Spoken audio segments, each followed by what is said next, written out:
Kisah Para Rasul pasal 28, hari Sabtu tanggal 28 Maret 2026.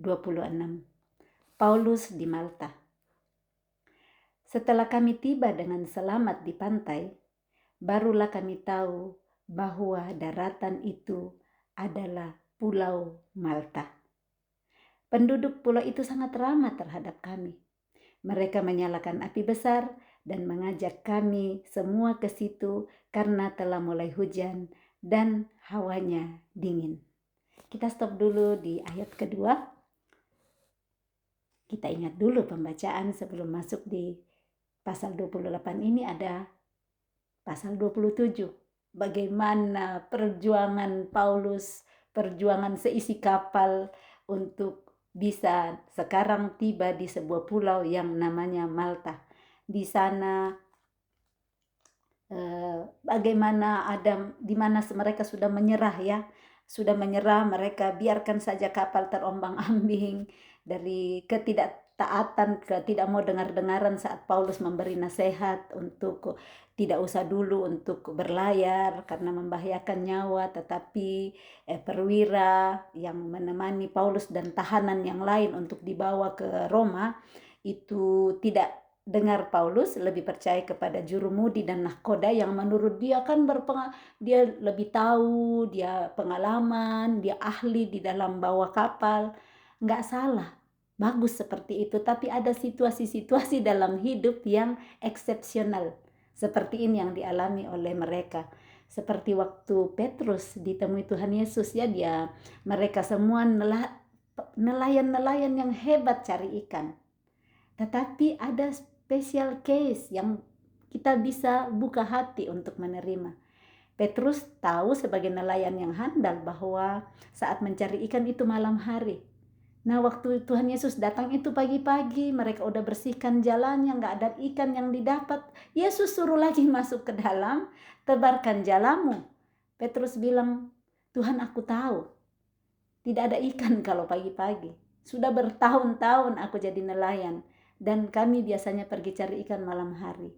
Tetapi karena Engkau yang menyuruhnya. Kunci di sini. Petrus lakukan karena Tuhan yang suruh. Sekalipun beda sekali dari pengalamannya selama ini. Beda sekali yang dia hidupi sebelumnya. Tapi karena Engkau yang suruh Tuhan. Maka aku mau taat lakukan. Dan hasil dari ketaatan Petrus, banyak sekali ikan yang didapat. Tuhan lakukan mujizat saat kita taat melakukan yang tidak biasanya, yang Tuhan suruh. Nah, seperti ini yang dialami Paulus di kapal dengan para tahanan yang lain. Paulus memberi nasihat, tetapi para perwira lebih percaya kepada jurumudi dan nahkoda sampai terjadilah semua yang mereka lewati di Kisah Para Rasul 27. Yang mau lebih tahu dan belum dengar, baca sendiri firman-Nya. Kami sudah bikinkan rekamannya, ada di pembacaan pasal 27 kalau mau dengar betapa luar biasanya Tuhan bekerja di dalam perjalanan Paulus dan tahanan lain ke Roma. Nah, di situ kita lihat setelah Tuhan berjanji melalui Paulus bahwa tidak ada satu orang pun yang akan mati. Hanya kapal yang akan rusak di situ. Paulus pegang janji Tuhan. Satu orang yang berdiri di atas satu kapal yang sudah tidak ada harapan lagi. Nggak ada harapan, bahkan para awak-awak kapal udah mau melarikan diri. Udah mau lari karena menyelamatkan diri sendiri. Kalau awak kapal sudah mau melarikan diri dengan sekoci, mereka tahu nggak ada harapan lagi ini kapal. Mereka lari dari situ, mau lari, tetapi ada Paulus di sana yang dipenuhi oleh hikmat Tuhan untuk melarang mereka lari, tinggal di dalam kapal supaya selamat. Ini juga pelajaran yang luar biasa. Jangan lari dari kapal, karena bisa. Ini kalau prajurit awak-awak kapal ini tadi lari dari kapal, bisa saja sekocinya juga nggak selamat karena begitu kencangnya angin. Mereka bisa mati dan semua yang di kapal mati. Tetapi kalau semua tinggal, jangan lari dari kapal. Semua selamat seperti janji Tuhan. Nah, janji Tuhan dalam hidup kita seperti itu. Jangan lari dari kapal, karena sudah terlalu susah dalam rumah tangga. Lari, nggak usah lagi, aku lanjutin. Aku mau stop rumah tanggaku. Udah nggak tahan. Kita lihat bagaimana contoh Abraham dalam kapal rumah tangganya dengan dengan Sarah. Di dalam badai yang dihadapi, menunggu tenangnya badai, tidak ada anak, Abraham melakukan jalan yang lain. Turun dari kapal, bikin skoci lain sedikit, dan sampai hari ini ada efek akibat daripada keluarnya sebentar dari kapal. Nah, ini pelajaran tambahan yang kemarin belum didapat. Luar biasa. Terima kasih yang Tuhan sudah kasih hikmat itu. Semakin ditambahkan hikmat oleh Tuhan supaya kita yang hari ini berada di dalam kapal yang sementara sudah kacau balau sekali, nggak ada harapan, pegang janji Tuhan. Paulus pegang janji Tuhan, kita semua akan hidup. Tidak ada seorang pun yang akan mati kecuali kapal ini. Kapal bisa hancur, tetapi Tuhan bawa ke tempat lain. Nah, kapalnya hancur, tetapi dari awal sudah dikatakan bahwa kita harus mendamparkan kapal ini. Ya, Paulus kasih tahu, dan setelah mereka melihat dari jauh, ada daratan yang mereka tidak kenal. Kadang kita nggak berani masuk di tempat-tempat baru yang belum pernah kita kenal. Kita lebih senang kalau kita sudah tahu tempatnya. Kita rasa aman kalau kita sudah tahu. Nah, kali ini di tengah situasi yang begitu berat, muatan udah dibuang, tetapi tetap kapal goyang kiri kanan.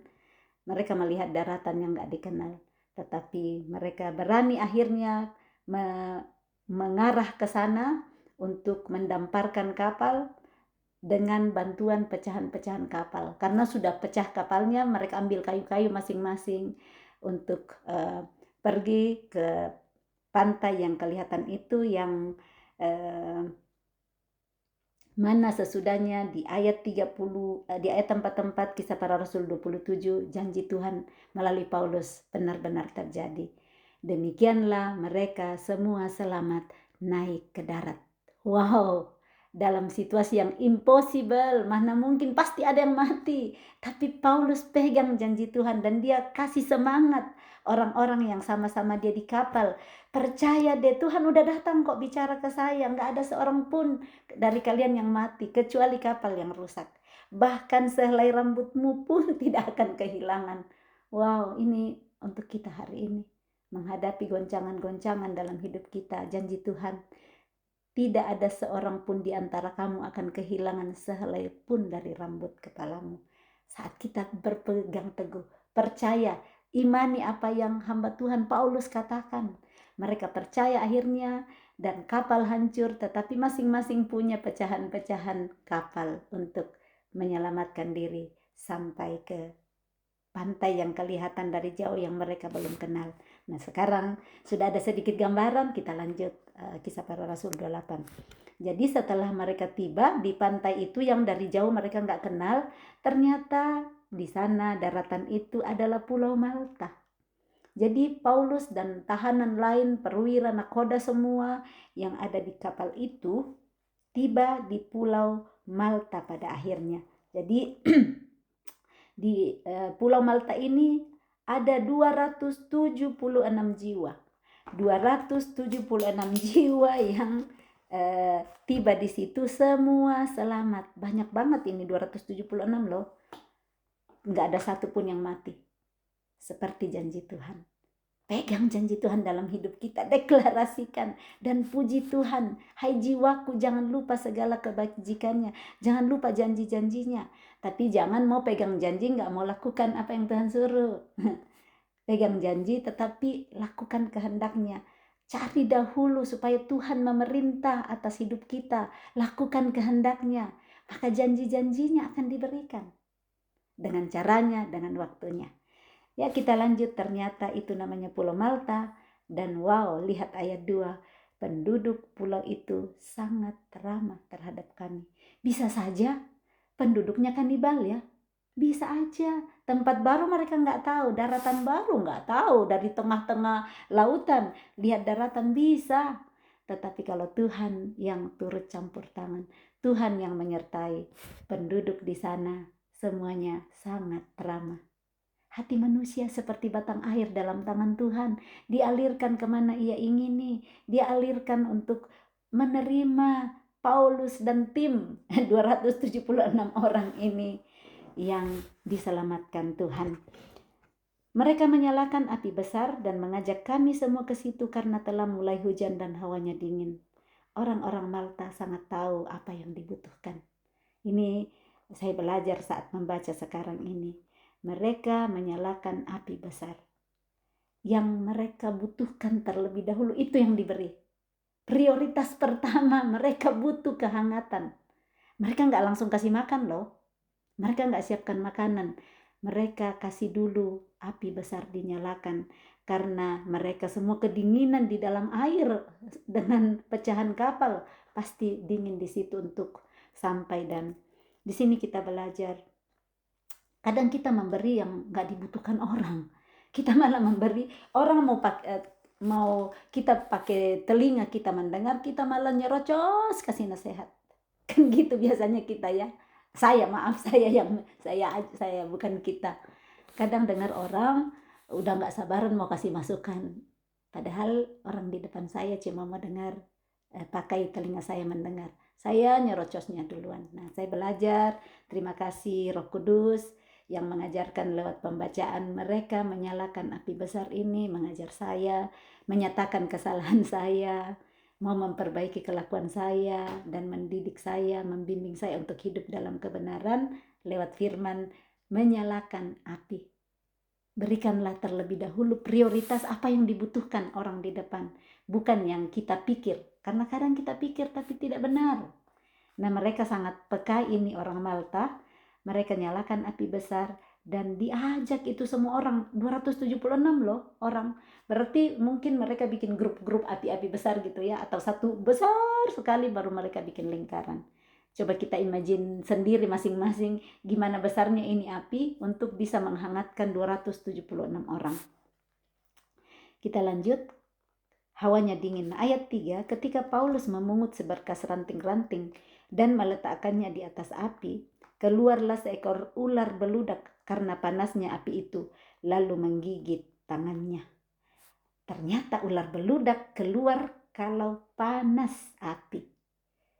Hari ini ular beludak yang ada di dalam diri saya, di dalam diri kita masing-masing, dibakar oleh api firman. Supaya keluar kau semua ini ular beludak yang masih sembunyi-sembunyi dalam diriku, di dalam diri siapapun kita yang dengar hari ini, ular beludak keluar, yang masih sembunyi, yang masih ditahan-tahan di dalam firman Tuhan yang seperti api. Bakar semua di dalam diri kami yang mendengar firman ini, supaya engkau keluar dan dari hari ke hari hidup kami, anak-anak Tuhan yang rindu terus untuk dimurnikan, dibakar, dibersihkan. Ular beludaknya lari semua keluar, dan kemurnian-kemurnian Tuhan yang akan mengisi pikiran kami, pikiran saya dari hari ke hari. Yang pikiran ular beludak selama ini, pikiran iri, sombong, cemburu, jengkel semua, ular beludak itu keluar engkau hari ini saat kami baca firman Tuhan. Nah, dibakar dulu. Ular beludak keluar kalau ada api karena panas. Kalau kita nggak bakar ular beludak dalam diri kita dengan api, gimana mau keluar? Tinggal bertelur di dalam, malah makin banyak dan kuasai kita. Jadi firman Tuhan membakar segala pikiran kita supaya pikiran kita dipenuhi oleh pikiran Kristus. Tawan segala pikiran kita, caranya nawan ya, dengar firman Tuhan, baca firman Tuhan, deklarasikan dan percaya firman Tuhan. Maka semua pikiran lama taklukkan di bawah pikiran Kristus. Ular beludak akan lari semua keluar, dan yang tinggal adalah aliran-aliran air hidup. Wow, luar biasa. Firman Tuhan, Yohanes 8 ayat 37, dari dalam hatinya akan mengalir aliran-aliran air hidup saat kita mau terus membakar semua yang kotor, ular-ular beludak di dalam hati kita. Kita lanjut. Tuhan, terima kasih Tuhan untuk pembukaan baru ular beludak hari ini. Karena panasnya api itu lalu menggigit tangannya. Ayat 4. Ketika orang-orang itu melihat ular itu terpaut pada tangan Paulus, mereka berkata seorang kepada yang lain, orang ini sudah pasti seorang pembunuh, Sebab meskipun ia telah luput dari laut, ia tidak dibiarkan hidup oleh Dewi Keadilan. Nah, orang-orang yang lihat bisa saja teman-temannya di kapal tadi kan, tahanan yang lain, perwira. Kan ini Paulus ada tuduhan untuk dibawa ke Roma. Nah, orang-orang yang melihat itu langsung berkata, menjudge, menghakimi. Oh, orang ini sudah pasti seorang pembunuh. Karena sudah luput dari air laut, sekarang tidak dibiarkan hidup. Tapi katanya Dewi Keadilan, karena belum percaya ya orang-orang yang itu percaya Dewa Keadilan. Bisa terjadi dalam hidup kita. Kalau orang melihat ular beludak keluar, ular beludak mungkin situasi kacau balau di sekitar orang-orang yang dimurnikan Tuhan, yang dicuci, dibakar dengan api. Di situ bisa sekali orang akan menghakimi. Orang menghakimi, lihat dia semakin kacau hidupnya, nggak ada pekerjaan, masalah di hidupnya, seperti itu. Sementara yang lain enak-enak saja hidupnya, yang nggak dibakar-bakar ular beludaknya. Ini kan kita udah baca sebelumnya di pembacaan Sakaria ya, di Nok Maleakhi terakhir. Bagaimana aku mau karena melihat orang-orang lain enak-enak hidupnya yang gak takut Tuhan.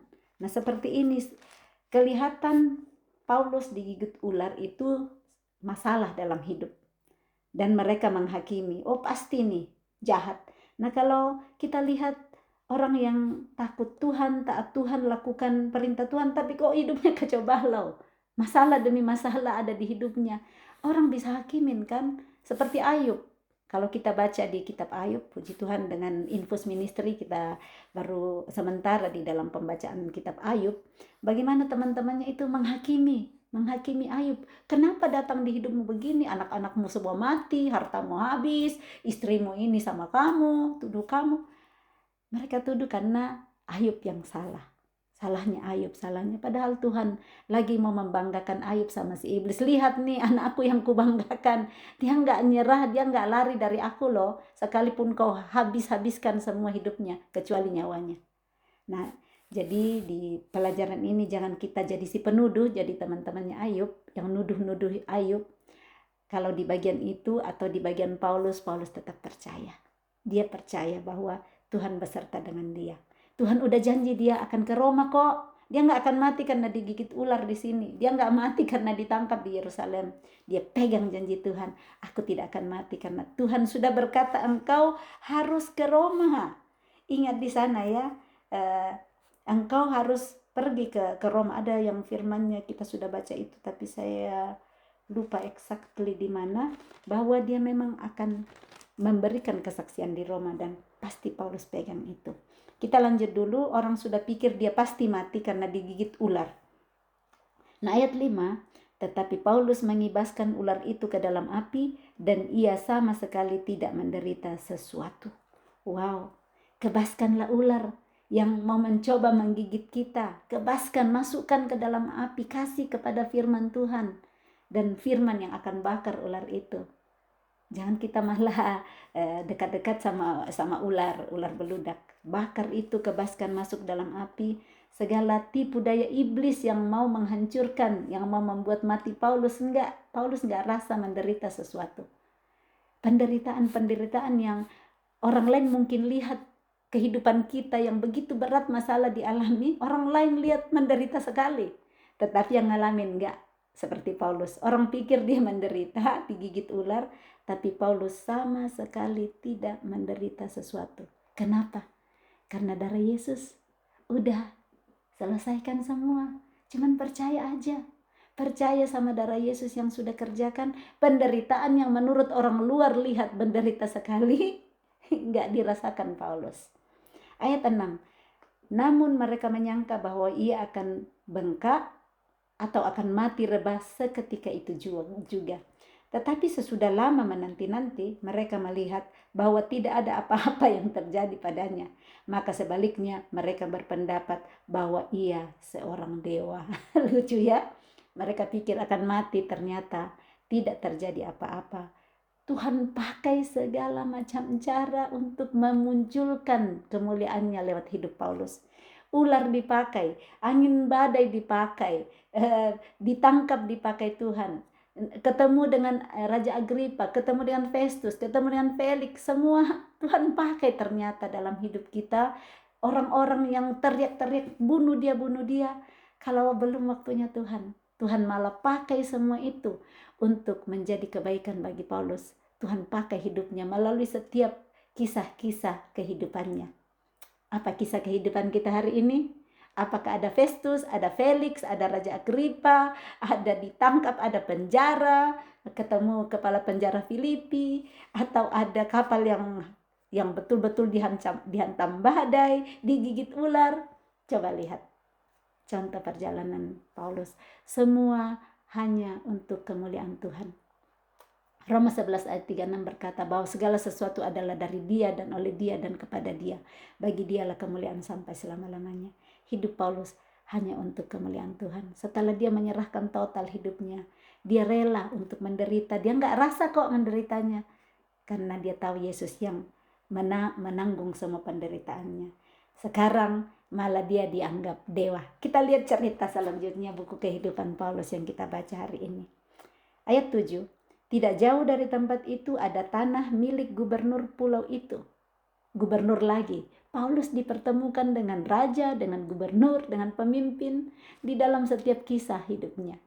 Kalau dia nggak karam kapalnya, nggak akan mungkin ketemu gubernur ini kan. Jadi Tuhan pakai kapal karam, kandas untuk mempertemukan dengan gubernur. Gubernur itu namanya Publius. Ia menyambut kami dan menjamu kami dengan ramahnya selama 3 hari. Wow, ini gubernur menjamu dengan ramah selama 3 hari. Kalau gubernur yang menjamu pasti hidangan-hidangan yang lezat. Setelah 14 hari gak makan di kapal, karena ombang-ambing, Tuhan menjamu mereka lewat gubernur. Kadang dalam hidup kita mungkin kelaparan, gak ada apa-apa, susah sekali hidup kita. Tapi saat Tuhan bawa di satu pulau yang lain, digigit ular, habis digigit ular, Tuhan jamu melalui Paulus. Tuhan pakai hidup Paulus jadi berkat buat orang lain. Seperti Tuhan selamatkan ke 275 orang lain di kapal karena Paulus. Kan sudah disebutkan sebelumnya.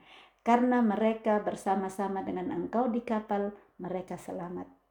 So, mari kita dekat-dekat sama orang yang takut Tuhan, yang akan membawa hidup kita juga mendapat impartasi, mendapat tularan, supaya kita juga bisa mendapatkan kebenaran-kebenaran Tuhan, dapat menu-menu yang enak ini selama 3 hari. Ayat 8, ketika itu ayah Publius terbaring karena sakit demam dan disentri. Ya, jadi ini ayah Publius yang sakit. Setelah mereka disambut dengan ramah oleh Publius, ternyata ada ayahnya yang lagi sakit demam dan disentri.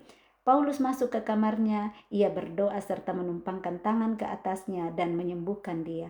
Sesudah peristiwa itu datanglah juga orang-orang sakit lain dari pulau itu dan mereka pun disembuhkan juga.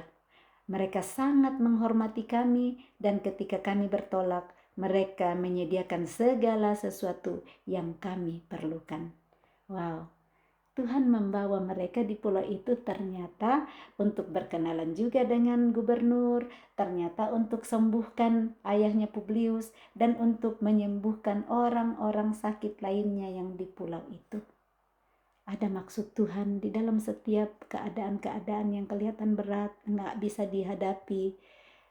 Tuhan ada di sana turut bekerja dalam segala perkara untuk datangkan kebaikan bagi orang banyak, untuk nyatakan kemuliaannya.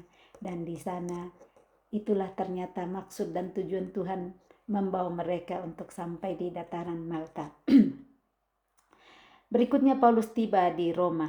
Wow, untuk sampai di Roma ada step-step yang Tuhan bawa Paulus. Nggak enak-enak Paulus langsung terbang naik jet private untuk tiba di Roma.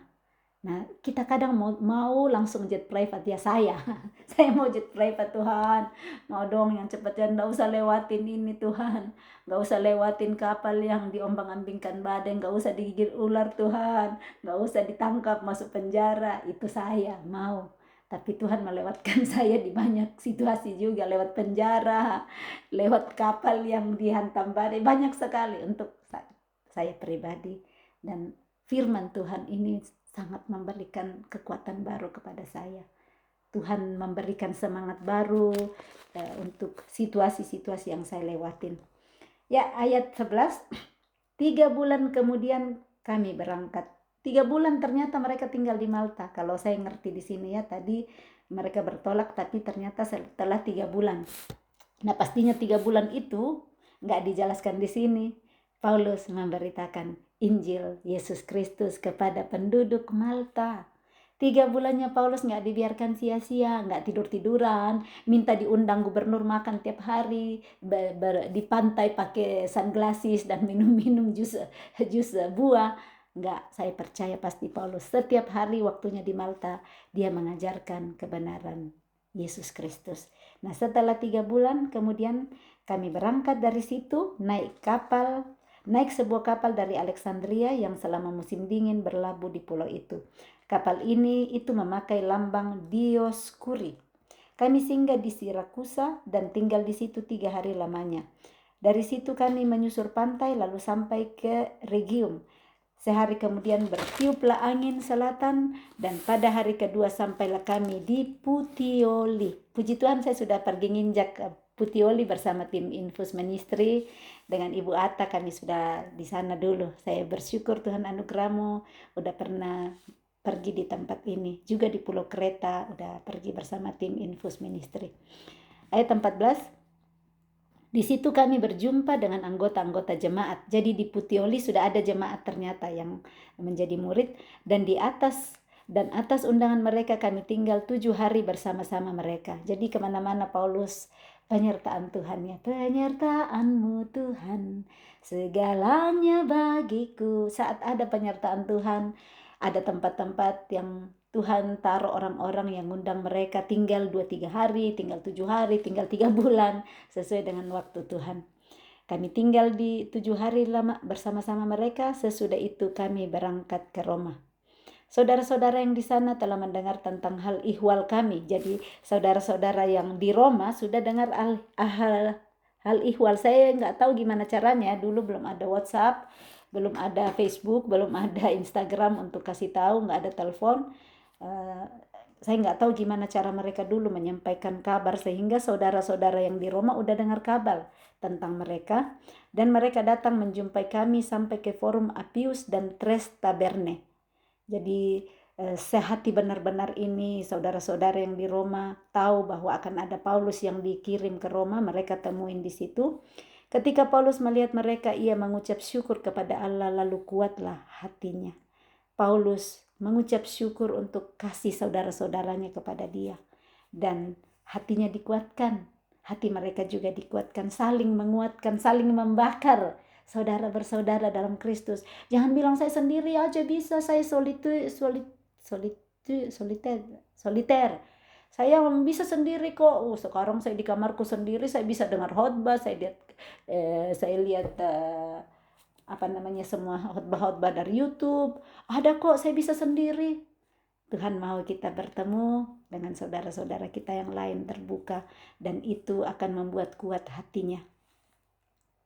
Ayat 16, setelah kami tiba di Roma, Paulus diperbolehkan tinggal dalam rumah sendiri bersama-sama seorang prajurit yang mengawalnya. Maaf tadi yang saya bilang itu di saudara-saudara tadi di ayat 15 itu adalah saudara-saudara yang tinggal di Puteoli yang datang menemui mereka, belum di Roma ya.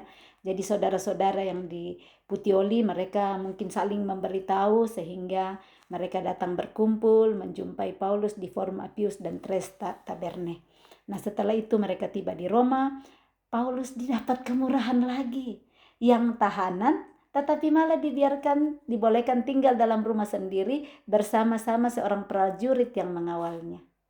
Betapa penyertaan Tuhan, kekuatan Paulus Tuhan tahu sampai di mana, nggak ditahan di penjara saat itu, dia diberi kesempatan tinggal dalam rumah sendiri dan dikawal seorang prajurit. Pembicaraan dengan orang Yahudi di Roma, ayat 17. 3 hari kemudian Paulus memanggil orang-orang terkemuka bangsa Yahudi. Jadi yang dipanggil ini orang terkemuka bangsa Yahudi, bukan kelas biasa. Orang-orang terkemuka bangsa Yahudi Dan setelah mereka berkumpul, jadi dipanggil semua ke rumahnya, dipanggil ke rumah Paulus. Mereka berkumpul, Paulus berkata, "Saudara-saudara, meskipun aku tidak berbuat kesalahan terhadap bangsa kita atau terhadap adat istiadat nenek moyang kita, namun aku ditangkap di Yerusalem dan diserahkan kepada orang-orang Roma. Setelah aku diperiksa, mereka bermaksud melepaskan aku, karena tidak terdapat suatu kesalahan pun padaku yang setimpal dengan hukuman mati. Akan tetapi orang-orang Yahudi menentangnya, dan karena itu terpaksalah aku naik banding kepada Kaisar, tetapi bukan dengan maksud untuk mengadukan bangsaku. Itulah sebabnya aku meminta supaya aku melihat kamu dan berbicara dengan kamu, sebab justru karena pengharapan Israel lah aku diikat dengan belenggu ini. Akan tetapi mereka berkata kepadanya, kami tidak menerima surat-surat dari Yudea tentang engkau, dan juga tidak seorang pun dari saudara-saudara kita datang memberitakan apa-apa yang jahat mengenai engkau. Tetapi kami ingin mendengar dengan engkau bagaimana pikiranmu, sebab tentang Nazab ini kami tahu bahwa di mana-mana pun ia mendapat perlawanan. Kita lihat dulu di sini. Jadi Paulus sesudahnya 3 hari dia sudah dapat rumah, dia ajak orang-orang terkemuka Yahudi untuk berkumpul. Nah, tujuan Paulus kita lihat ternyata dia mau menjelaskan, memberitahu kepada mereka bahwa aku tidak berbuat kesalahan, karena Paulus memberitakan Injil Yesus, bukan dengan keadaan yang bisa membuat dia untuk dihukum mati. Nah, dia bilang tidak ada kesalahan yang saya lakukan terhadap bangsa kita atau adat istiadat nenek moyang kita. Tapi mereka tetap tangkap aku dan diserahkan kepada orang Roma. Nah, Paulus bilang setelah saya diperiksa, mereka mau lepaskan saya, tetapi kalau kita ingat pembacaan sebelumnya ya, orang-orang Yahudi itu datang untuk bilang pokoknya kami mau dia mati, bahkan bersekomplot-komplotan, 40 orang lebih gak makan, gak minum sampai membunuh Paulus. Benar-benar mereka mau menghancurkan Paulus, tetapi di sini dikatakan mereka datang terus menentang aku sehingga Paulus naik banding kepada Kaisar. Nah, di sini kita lihat Paulus sedikit mau memberikan pembelaan kepada orang Yahudi di sini, tetapi mereka bilang di ayat 21, kami enggak menerima surat-suratnya dari Yudea tentang engkau. Jadi ya adalah usaha dari Paulus untuk ini orang Yahudi yang terkemuka ini membela perkaranya. Seperti itu yang saya ngerti. Kita lanjut dulu ayat 23. Lalu mereka menentukan suatu hari untuk Paulus. Pada hari yang ditentukan itu datanglah mereka dengan jumlah besar ke tempat tumpangannya. Ia menerangkan dan memberi kesaksian kepada mereka tentang kerajaan Allah. Kembali, Paulus yang dilakukan adalah menceritakan, memberi kesaksian semua yang dia lewati. Pasti dia cerita lagi nih tentang pertemuannya dengan Yesus di Damsyik, dalam perjalanan ke Damsyik. Bagaimana dia dibutakan 3 hari, bagaimana dia disembuhkan Tuhan, dibuka matanya lewat Ananias, kemudian dia dibaptis. Dia ceritakan selalu dengan terperinci bagaimana Tuhan bekerja dalam hidupnya. Buku kehidupannya dia buka, dia menjadi surat terbuka bagi orang lain yang mendengar saat itu. Dan berdasarkan hukum Musa dan kitab para nabi, ia berusaha meyakinkan mereka tentang Yesus. Hal itu berlangsung dari pagi sampai sore. Yang Paulus lakukan hanya mau meyakinkan mereka semua tentang Yesus. Maaf. Ada yang dapat diyakinkan oleh perkataannya, ada yang tetap tidak percaya. Jadi seperti kita hari ini, saat dengar firman ada yang bisa diyakinkan, ada yang tidak. Kita bisa lihat sendiri ya. Kita mungkin 10 tahun yang lalu, 7 tahun lalu, 5 tahun yang lalu disampaikan firman, tapi kita gak mau yakin, kita gak mau terima. Sampai waktunya kita buka hati dan mau diyakinkan, mau buka hati untuk percaya bahwa dia Yesus satu-satunya Tuhan dan Juru Selamat. Ayat 25, maka bubarlah pertemuan itu dengan tidak ada kesesuaian di antara mereka. Gak ada kesepakatan karena ada yang percaya, yang diyakinkan, ada yang tidak. Tetapi Paulus masih mengatakan perkataan yang satu ini. Tepatlah firman yang disampaikan Roh Kudus kepada nenek moyang kita dengan perantaraan Nabi Yesaya. Itu Yesaya 6 ayat 9 sampai 10. Pergilah kepada bangsa ini dan katakanlah, kamu akan mendengar dan mendengar namun tidak mengerti. Kamu akan melihat dan melihat namun tidak menanggap.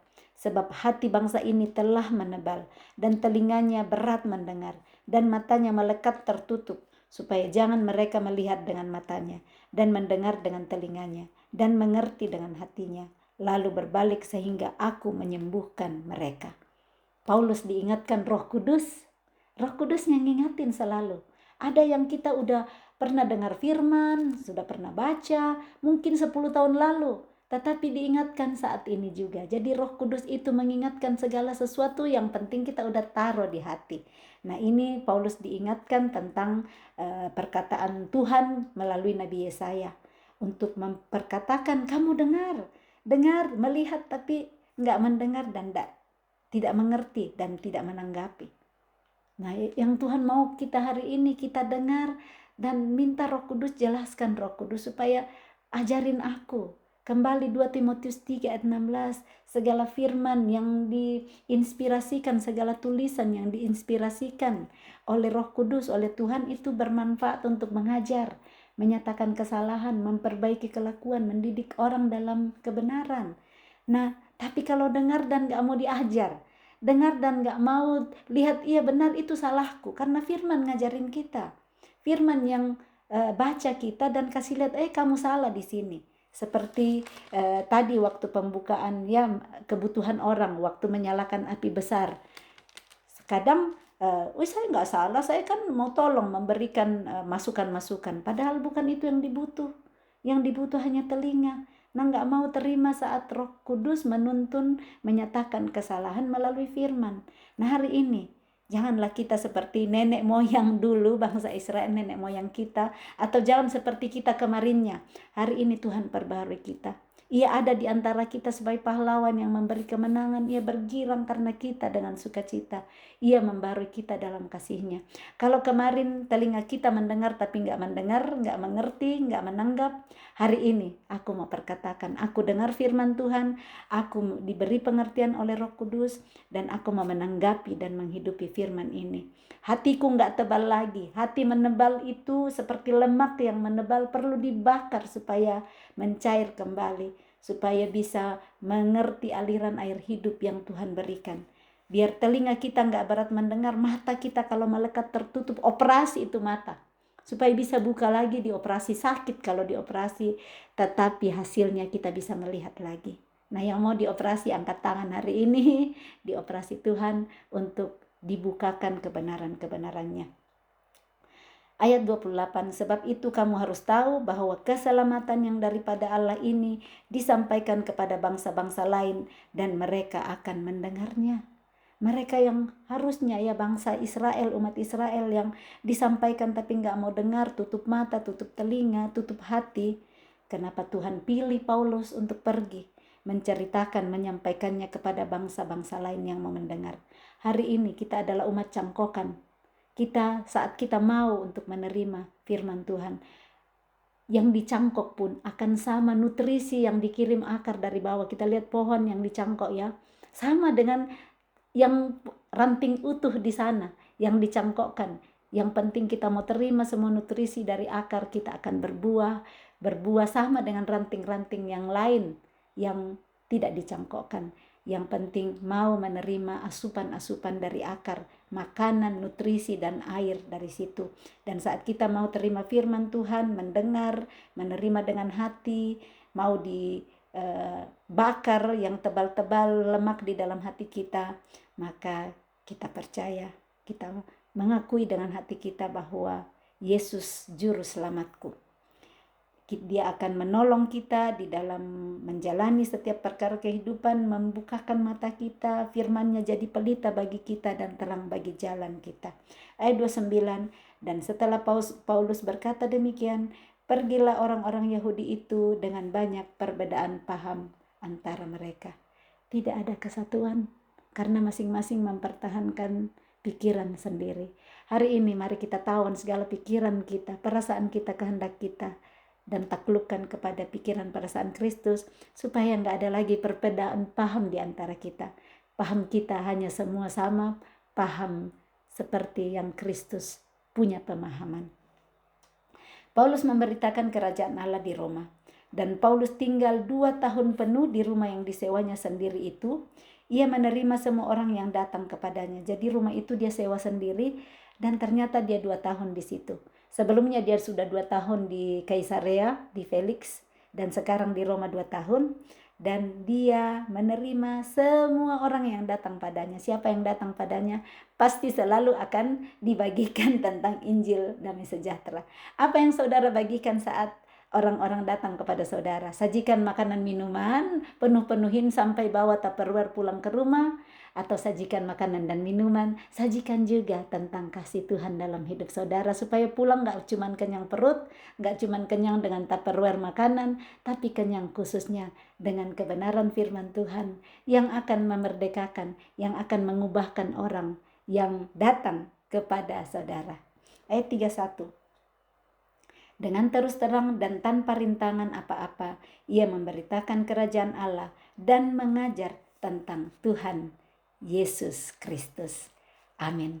Hidup Paulus, dimanapun dia pergi, yang dia lakukan, yang dia rindu, kerinduan Paulus satu-satunya hanya mengajar, memberitakan kerajaan Allah, menceritakan kesaksian-kesaksian apa yang Tuhan kerjakan di dalam hidupnya. Itu terus yang dilakukan Paulus kemanapun dia pergi. Kita lihat semuanya hanya untuk menceritakan dengan terperinci apa yang dilakukan Allah di dalam hidupnya, dan mendengar itu orang memuliakan Allah. Mari kita hari ini, apa yang kita mau ceritakan kepada orang lain? Apakah kita rindu menceritakan tentang Yesus yang ada dalam hidup kita, yang setia sampai umur kita hari ini? Atau kita ceritakan orang, iya saya punya rumah satu di sana, satu di situ, saya satu di sana, rumahku ada 10. Ceritakan kekayaan-kekayaan kita, ceritakan apa ya, tentang harta-harta benda, jabatan-jabatan, kesuksesan-kesuksesan. Iya, saya dulu juara di sini, saya juara di sini, saya pejabat ini, saya kenalanku dengan presiden dengan ini. Atau kita mau menceritakan tentang kasih Yesus di dalam kehidupan kita. Selamat berakhir pekan. Kasih Tuhan Yesus yang begitu besar, kasih Bapa yang sudah menyerahkan anaknya yang tunggal untuk kita, kiranya memberikan harapan baru kepada kita untuk terus-menerus percaya kepada Dia yang sudah mencurahkan darahnya untuk kita. Semua sudah diselesaikan di kayu salib. All is done. Di kayu salib Tuhan sudah kerjakan semua. Mari kita mempercayai Yesus Sang Juru Selamat sudah memberikan hidupnya untuk kita. Hari ini Tuhan berkata, barang siapa yang menyerahkan nyawanya karena aku, ia akan mendapatkan nyawanya. Jangan tahan-tahan nyawa kita sendiri untuk kita sendiri. Firman Tuhan saat kita berani relakan nyawa kita karena Dia. Bukan supaya kita dipuji, bukan supaya kita diterima, bukan supaya kita dihargai, tetapi karena Dia. Paulus memberikan nyawanya karena Tuhan, dan dia dapat nyawanya. Saat kita berani serahkan nyawa kita karena Tuhan, maka kita akan mendapat nyawa kita. Salam kasih, Tuhan Yesus memberkati. Shalom.